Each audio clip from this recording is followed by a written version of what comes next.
Hello guys, इस video में हम लोग बात करेंगे एक्सक्रीटरी सिस्टम के बारे में, मतलब कि उत्सर्जन तंत्र के बारे में कि हमारा उत्सर्जन तंत्र किस प्रकार काम करता है। हमारे जो शरीर में उत्सर्जी पदार्थ होते हैं उनको हमारा उत्सर्जन तंत्र किस तरह बाहर निकलता है, हमारे उत्सर्जन तंत्र में कितने भाग होते हैं, कौन कौन से पाया जाता है। ठीक है, तो ये वीडियो आपके लिए बहुत ही ज़्यादा यूजफुल एंड इंटरेस्टिंग होने वाला है, तो वीडियो को लाइक करके चैनल को सब्सक्राइब कर दीजिएगा। आप लोग इस वीडियो में पूरा जानेंगे उत्सर्जन तंत्र के बारे में और साथ ही किडनी की संरचना को भी समझेंगे। तो चलिए बिना देर के हुए स्टार्ट करते हैं। तो स्टार्ट करने से पहले चैनल को सब्सक्राइब कर लीजिएगा। तो हेलो ब्रदर्स, देखिए आज हम लोग यहाँ पे बात करेंगे उत्सर्जन तंत्र के बारे में। क्या बारे में? उत्सर्जन तंत्र के बारे में। तो आप इसके पहले परिसंचरण तंत्र पढ़ चुके हैं। क्या पढ़ चुके हैं? परिसंचरण तंत्र। ठीक है ना, कोई दिक्कत नहीं? दिक्कत। चलो आगे देखते हैं। उत्सर्जन, उत्सर्जन को इंग्लिश में बोलते हैं एक्सक्रीशन। एक्सक्रीशन मतलब किसी भी डस्ट पार्टिकल को, किसी भी खराब पार्टिकल को, किसी भी अपशिष्ट पदार्थ को, किसी भी गंदा पदार्थ को, गंदा हमारे मतलब कि जो घर होता है, घर का जो कूड़ा करकट होता है उसको कहाँ पे डालते हैं? डस्टबिन में। डस्टबिन में डाल के फिर घर से बाहर निकाल देते हैं। इसी तरह जो हमारे बॉडी में जो डस्ट पार्टिकल होता है, जो भी हम खाना खाते हैं, जो बचता है, जो पानी पीते हैं, पानी ज़्यादा हो जाता है, उसको बाहर निकालने के लिए हमारे शरीर में एक तंत्र काम करता है। उस तंत्र को हम बोलते हैं उत्सर्जन तंत्र। क्या बोलते हैं? उत्सर्जन तंत्र। तो भैया अब समझते हैं कि उत्सर्जन क्या है। उत्सर्जन का मतलब एक्सक्रीशन क्या है। थोड़ा सा इंग्लिश भी समझो, ठीक है? इंग्लिश।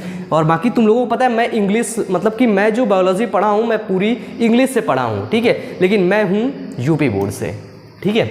चलिए मुझे कोई दिक्कत नहीं, लेकिन इंग्लिश से थोड़ा पढ़ोगे ना तुमको आगे चल के कोई दिक्कत नहीं आएगी, ठीक है? तुमको नहीं आएगी, बाकी मुझे तो कोई दिक्कत नहीं। इंग्लिश से पढ़ो या हिंदी से, किसी भी तरीके से पढ़ो बस। तो देखो यहाँ पे क्या होता है, उत्सर्जन का मतलब क्या होता है? उत्सर्जन का मतलब होता है कि अपशिष्ट या उत्सर्जी पदार्थ का शरीर से बाहर निकलना।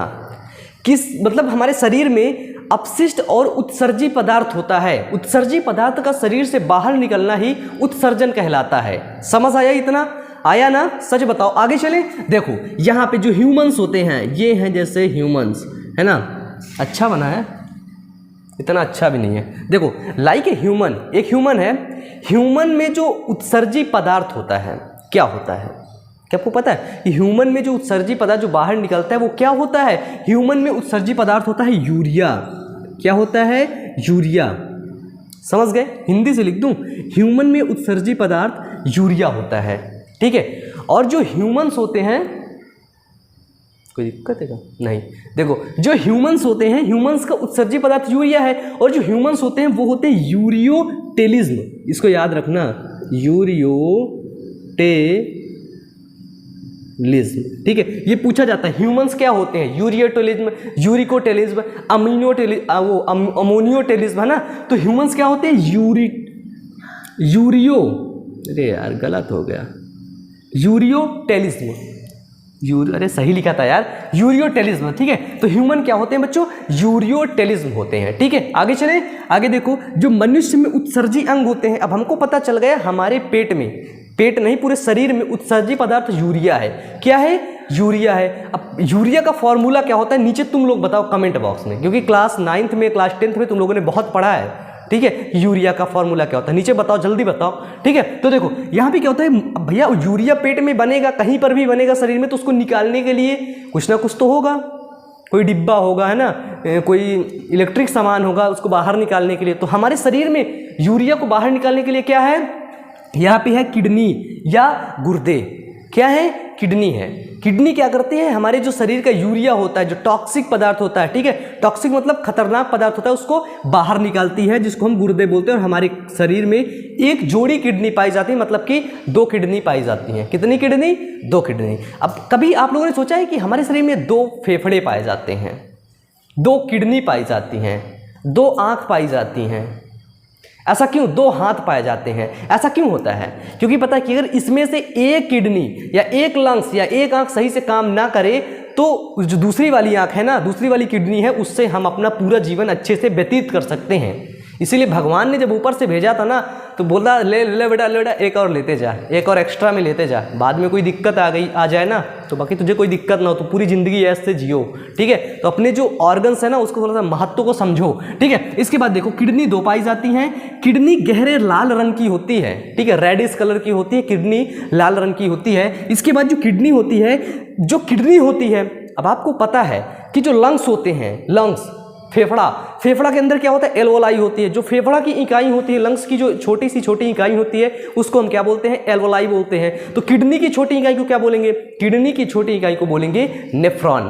क्या बोलेंगे, नेफ्रॉन। अगर नेफ्रॉन शब्द आता है तो समझ लो किडनी से संबंधित है। किसी भी शब्द के आगे नेफ्रॉन जुड़ा है या नेफ जुड़ा है, समझ लो किडनी से संबंधित है। ठीक है, आ जाओ तुम भी बैठो। किडनी में नेफ्रॉन पाए जाते हैं। क्या पाए जाते हैं, किडनी में नेफ्रॉन पाए जाते हैं। इसके आगे किडनी एक संयोजी ऊतक का बना होता है। किसका बना होता है, संयोजी ऊतक, मतलब कि मस्कुलर टिश्यू का बना होता है।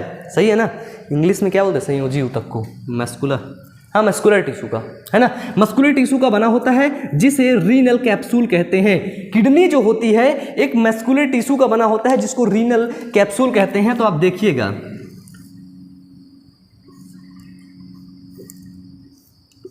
है ना, ये देखिए किडनी ऐसे कुछ बना होता है।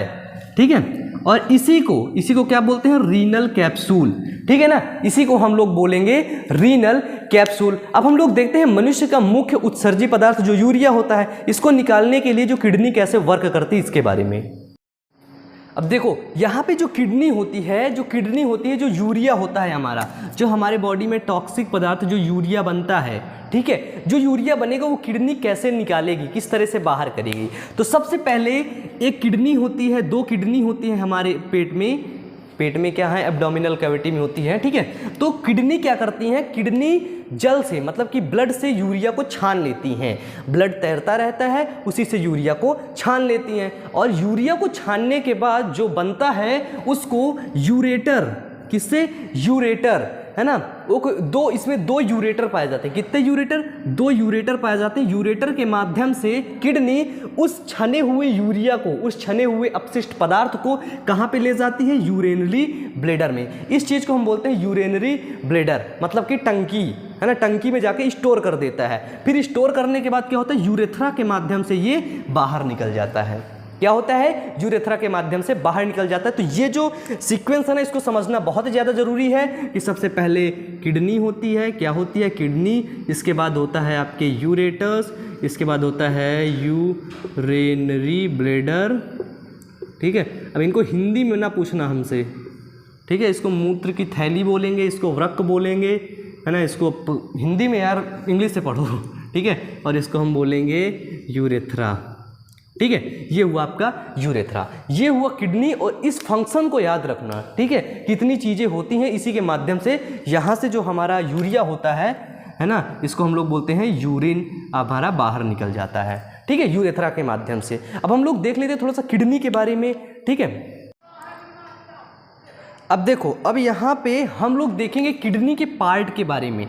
तो किडनी के दो पार्ट होते हैं, पहला होता है कॉर्टेक्स, दूसरा होता है मेडुला। देखो मैंने यहाँ पे आपकी जानकारी के लिए चित्र भी बना दिया है। ठीक है, तो पहला है कॉर्टेक्स। कॉर्टेक्स का मतलब आउटर पार्ट, जो सबसे बाहरी भाग है, आउटर पार्ट इसको बोलेंगे। ये क्या हुआ, ये हुआ कॉर्टेक्स। ठीक है, समझ आया। और इसके अंदर का पार्ट, इसके अंदर के पार्ट को हमने बोला मेडुला। इस पार्ट को हमने बोला मेडुला। अच्छे से देखना, मेडुला। ठीक है, ये हुआ कॉर्टेक्स, ये हुआ मेडुला। अब इसमें देख रहे हो कुछ ऐसा स्ट्रक्चर दिख रहा है, पिरामिड लाइक स्ट्रक्चर। क्या होता है, पिरामिड लाइक स्ट्रक्चर तुमको दिख रहा है। इसको तुम क्या बोलोगे, इसको बोलोगे रीनल पिरामिड। यहां पे लिखे दे रहा हूं, रीनल पिरामिड।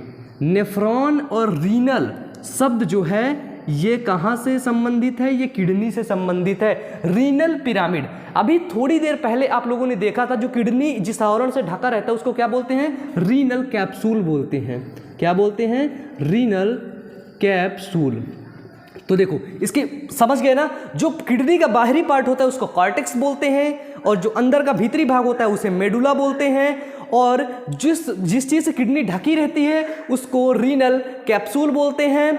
और एक ऐसा रीजन होता है जहाँ पे किडनी का मतलब कि जो मूत्र वगैरह होता है वो सब स्टोर होता है, उसको बोलते हैं हम रीनल, क्या बोलते हैं, पेल्विस रीजन। क्या बोलते हैं, रीनल पेल्विस बोलते हैं। ठीक है, क्या बोलते हैं उसको हम बोलते हैं रीनल पेल्विस, रीनल पेल्विस। ठीक है, जहाँ पे यूरिन वगैरह सब स्टोर होता है उसको हम बोलेंगे रीनल पेल्विस। तो आपने समझा कि पहले है आपका कॉर्टेक्स है, ठीक है। इसके बाद मेडुला है, इसके बाद रीनल कैप्सूल है, इसके बाद रीनल पिरामिड है, इसके बाद रीनल पेल्विस है, ठीक है। अब देखो यहाँ पे क्या होता है, इसी के अंदर पाए जाते हैं आपके नेफ्रॉन, ठीक है।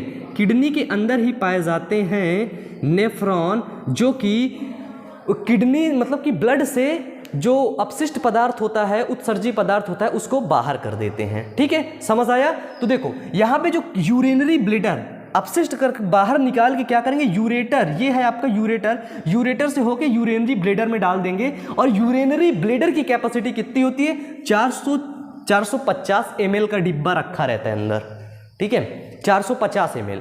और पता है ये जब सिग्नल भेजता है तो समझो 200 ml, लगभग 1.5 या 200 ml जब ये फुल हो जाता है, 2 या 150 ml जब इसमें पहुंच जाता है, तब ये सिग्नल भेजने लगता है, भैया जाओ बाहर कराओ, भैया जाओ बाहर कराओ, ठीक है। और ये कभी 450 ml जल्दी भरता नहीं है, 450 ml भरते भरते ना इतने सिग्नल भेज देगा, इतने सिग्नल भेज देगा, तुम्हें मजबूर कर देगा, ठीक है। तो देखो यहाँ पे कैपेसिटी 450 ml होती है, और कभी शंका मत करना कि हमारा डिब्बा फुल हो जाए तो बाहर निकलने लगेगा, ऐसा कुछ नहीं होता है। ये डिब्बा समझो 200 ml जब आता है तभी से सिग्नल भेजने लगता है। अब जब 200 ml आएगा तुमको निकालना ही निकालना है, ठीक है, तुमको यूरिन करना ही करना है, ठीक है। तो ये हुआ आपका किडनी मतलब कि एक्सक्रीशन के बारे में, एक्सक्रीटरी सिस्टम के बारे में, ठीक है। तो ये वीडियो कैसा लगा, ये मतलब ये सब चीज़ें पढ़ के आपको कैसा लगा, नीचे कमेंट बॉक्स में ज़रूर बताइएगा, ठीक है। तो पढ़ते रहिए, मेहनत करते रहिए, तो ठीक है। तो देखो, अरे मेहनत मत करो, रुक जाओ, एक सेकंड क्या है कि तुमने पढ़ा एक्सक्रीटरी सिस्टम, क्या पढ़ा, एक्सक्रीटरी सिस्टम। अब हम लोग पढ़ लेते थोड़ा सा पौधों में परिवहन के बारे में, ठीक है, कि पौधों में खाना पानी कौन ले जाता है। मानव के बारे में तो भैया हमने खूब पढ़ लिया, और ये लेक्चर बहुत लंबा हो गया है, क्या हो गया, बहुत लंबा हो गया, धैर्य रख के देखना इसको, ठीक है। इसको पढ़ लिया, अब चलिए हम लोग देखते हैं पौधों में परिवहन के बारे में, थोड़ा सा देख लेते हैं, करीब 5-10 मिनट और लगेगी, इसके बाद लेक्चर समाप्त है, ठीक है। फिर तुम जाना, तुम्हें जो करना हो करना, मैं नहीं रोकूंगा, लेकिन बस 10 मिनट और दे दो, 10 मिनट में समाप्त हो जाएगा, ठीक है। पौधों में परिवहन, खाना और पानी को पौधों में परिवहन कौन करता है, ठीक है। तो देखते हैं पौधों में परिवहन। तो यार वीडियो को अभी तुम लोगों ने लाइक नहीं किया, आधे बच्चों ने लाइक नहीं किया, और सब्सक्राइब तो यार कर ही नहीं रहे हो, करो करो जल्दी करो। तो चलिए हम लोग देखते हैं पौधों में परिवहन के बारे में।